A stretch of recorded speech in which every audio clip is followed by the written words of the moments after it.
Oh, naglilinis niya yata dito. Wait lang. Diyan ka lang.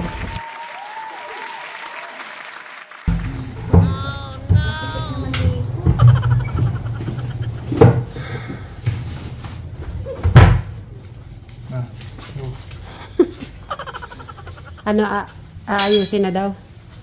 Yung? Yan. Ano yan? Nag-aayos na. Dito. Galon? Hindi. Ano yan? Get. Buti nagawa niya na. Yan ang yung pataba. Kala ko. Ay, sabi niya. Ay, init.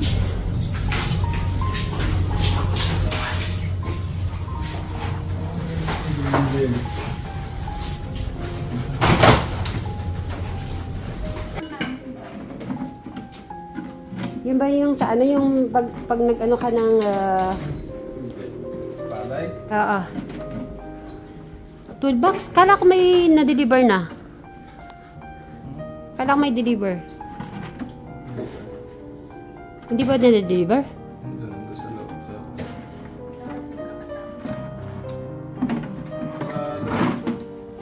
Kaya anong pang lalagyan mo yung maliliit? Like? Maliit lang yun. Okay. Yan na natin sa mga ano. Kung naalala nyo po, yun sa bodega. Ayan. Yung bodega ginawa natin. Ito po yung ililipat lahat po ito. Diba ba? Lilipat na to lahat. Wala pa ng pinto. Kaya ito walang pinto. Eh, mawawala. Expose sa tao. Expose sa karsada. Kita.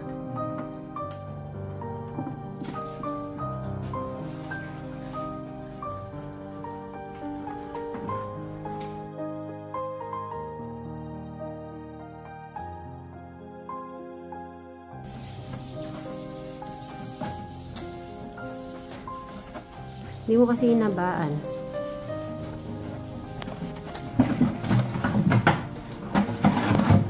Galing na mag-toolbox.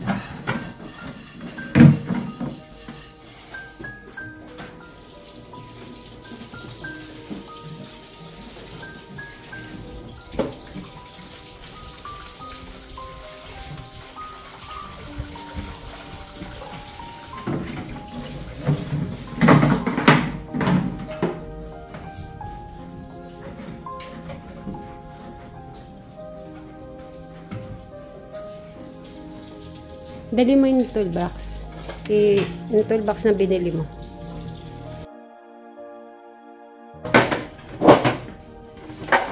Yun. Siya. Kaganda na. Isahan na lang. Kailangan ko din may ganito din. Pag sa bahay, may nasira. Isang ano lang, no, Bri? Okay. Kaya ito, kaya nga po pinagawa natin yung bodega para sa mga gamit ni Brian. Kasi Brian, explain mo sa kanila, pati yung hand tractor pinasok mo, di ba? Oo. Bakit mo kasi pinapasok? Lalagyan pa sa loob. Pagpapintasan doon. Kasi mawawala. Yeah.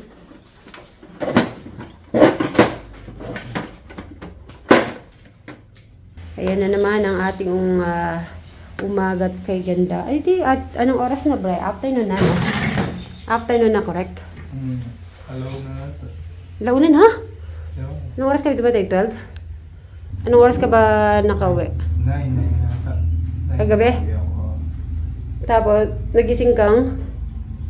Ito tata ako 9. Yun, medyo ano po ang lakad namin ni Brian, humaba. At dahil natapos tayo sa ating long drive, ang gagawin naman natin, Brian, stress naman ang harapin natin. What stress?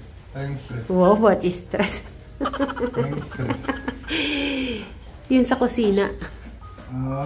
Ano gagawin? Okay, explain mo muna. Kasi baka magulat yung mga kasitmeri natin. Ha? What happened? Ba't ganun nangyari sa kusina?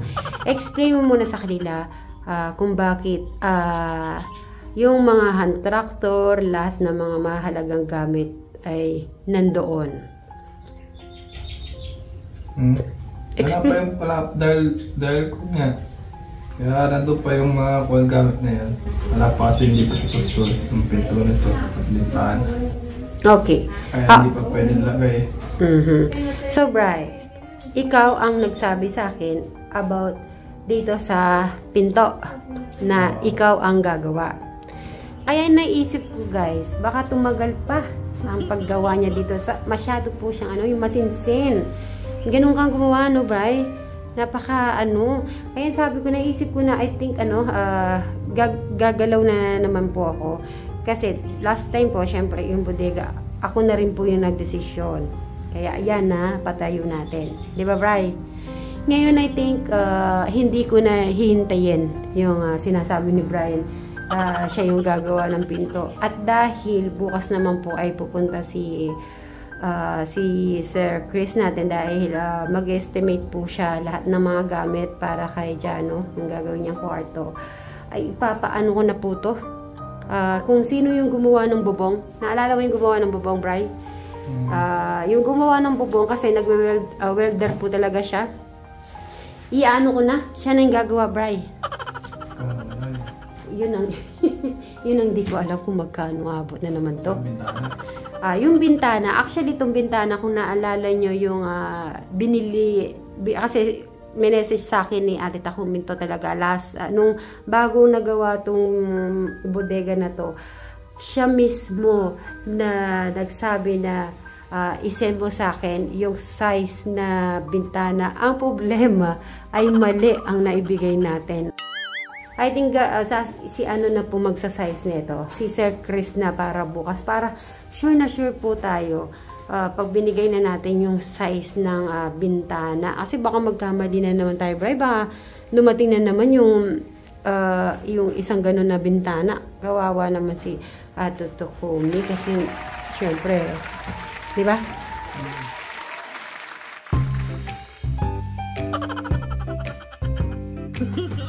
Guys, magandang umaga.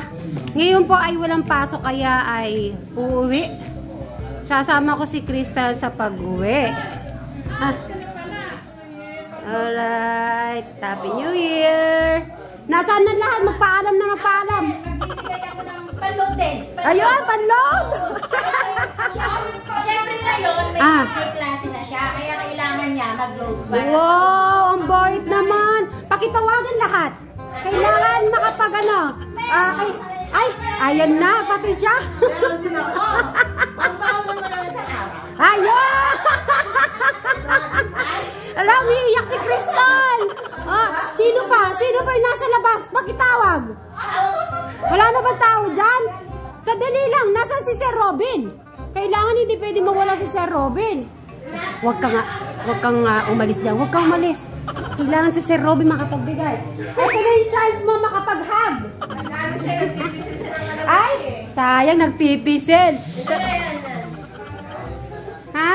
Kailangan, iwanan nyo muna yung mga ginagawa nyo. Paano si Crystal? Paano na naman siya? Pa-travel na. Ha? Nasa yung sa bag mo, sa bag. Pupunta pa tayo kay Tech Foreign. Sige. Nasa Robin. Kailangan makapagbigay si Robin. Robin, hindi pwedeng wala ka. Ikaw pa naman ang best friend ni Crystal. Naiiyak ata si Crystal. Nasaan? Hindi kami pwedeng umalis dito na wala kayong aginaldo. Kayo ang ninong at ninang. Ayun. Ay, magkano kaya ibibigay nito? Hindi niya pinapakita ang secret. Ayun. Ayun, 3 minutes, kunin mo. Huwag mo daw ipapakita, Ay, secret. Baka meron din. Aba, Teklito, lumabas kayo dyan. Hindi pwedeng wala ikaw. Teklito, di ba nagbigay na si Teklito? Crystal, sabi niya dadagdagan, di ba? Teklito, baka naman, pauwi na kami. Nakakal pa yata sa ilalim naman. Naalala ko, Nako, baka kukupit kay Tek Janet. Sino pa? Wala na bang tao sa labas? Wala na? Nako, kailangan makadami-dami tayo. Lagay mo na sa, huwag mo lalagay sa, bulsa. Lagay mo sa bag. Kailangan dumami yan. Ay, eto na.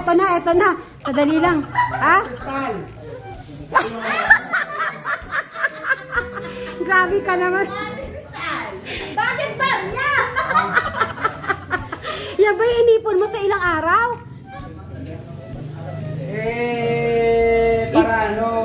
Para iba naman yung regalo ko. Pwede. At Wala maingay. hindi mabubuo ang 1,000 kung walang barya. Ay, okay, Crystal. Ano gagawin mo din sa barya? Walang bita. Mayroong pang kapatid yan. Ay, ayun pa! Ayan. 100! 200! 300. Ayan, maraming salamat. Di ba last time nabigyan ka ng total 500 pesos? Ano masasabi ni Ate Crystal? Thank you. Ayun, ano masasabihin mo sa mga yung mga nasa paligid sa iyo? Ano sasabihin mo sa kanila? Thank you. Ayun, I love you kamo. I love you all. Sabi mo. Malakas na, I love you all. I love you all. I love you too. Okay, ngayon, Tek Lito, nandun ba si Tek Poren? Nandun. Ay, sila. Maraming pera yun. Kasi maraming pinagbili na paray. Aroy! Ay. Doon ka na lang bumawi. Doon tayo babawi, ha? Babawi kami. Kaya, pagandaan nyo na yung... Bawi ka kay Kuya Pore. Babawi kami kay Tek Poren, kay Inda. Si Inda, si Tatang nandoon. Si Tekram, hindi tayo sure kay Tekram, baka nasa mission na yon. Pero, babawi tayo sa iba. Okay? So, mamaya na lang po ulit. 1, 2, 3. Bye! Ayan, bye-bye. Ay, nakadami si Crystal. Ayun, naabutan namin. Eto si Crystal. Crystal, bilis! Bless at saka hug para dumami, para madagdagan yung Hug. Yan. Ala, may wallet. Ay. Ayun, magsabi ka na. Bilis, Crystal. Chance mo na yan. Ay, nanonood. Ay, 700 oh. Wow, maluto. Tingin ko nga. Ayun, may 500, may 200. Isang hag pa. Wala yata Ang bango mo yata isang hag pa, isang pang hag, Crystal. Tama na sila. Wala ba walang tao dito? Ba't wala sila? Wala ba? Wala nga eh. Si Pat, wala din? Si Ate Pat lang. Si Camporen, nasaan? Inahunting namin si Camporen. Nandun siguro, nagpapabilad ng palay. Hindi namin makita eh. Nasa bahay. Silipin natin sa bodega. O sige, magbabay ka na. Magbabay ka muna kay Inda. Ninong, mag-bless kay Ninong. Bilisan mo.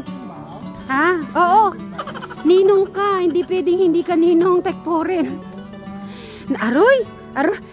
Crystal, pupunta ka dito. Tingnan mo. Ay! Lumalabas yung malulutong. Ala, ang dami. Crystal. Akala ko naman hinahanap. Kala ko grasya. Ikaw ang magbibigay ng grasya. Ay, ang dami, Crystal.